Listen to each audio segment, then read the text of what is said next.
بسم الله الرحمن الرحيم.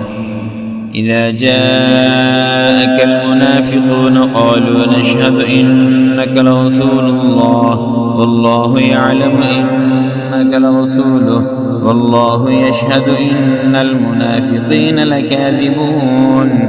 اتخذوا أيمانهم جنة فصدوا عن سبيل الله إنهم ساء ما كانوا يعملون. ذلك بأنهم آمنوا ثم كفروا فطبع على قلوبهم فهم لا يفقهون. وإذا رأيتهم تعجبك أجسامهم وإن يقولوا تسمع لقولهم كأنهم خشب مسندة يحسبون كل صيحة عليهم هم العدو فاحذرهم قاتلهم الله أنى يؤفكون. وإذا قيل لهم تعالوا يستغفر لكم رسول الله لووا رؤوسهم ورأيتهم يصدون وهم مستكبرون. سواء عليهم استغفرت لهم أم لم تستغفر لهم لن يغفر الله لهم إن الله لا يهدي القوم الفاسقين.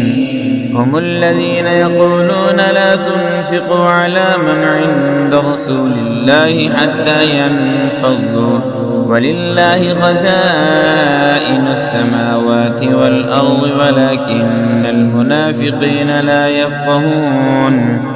يقولون لئن رجعنا إلى المدينة ليخرجن الأعز منها الأذل ولله العزة ولرسوله وللمؤمنين ولكن المنافقين لا يعلمون. يا أيها الذين آمنوا لا تلهكم أموالكم ولا أولادكم عن ذكر الله ومن يفعل ذلك فأولئك هم الخاسرون.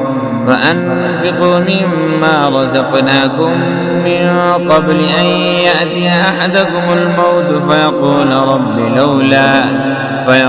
رب لولا أخرتني إلى أجل قريب فأصدق وأكن من الصالحين ولن يؤخر الله نفسا إذا جاء أجلها والله خبير بما تعملون.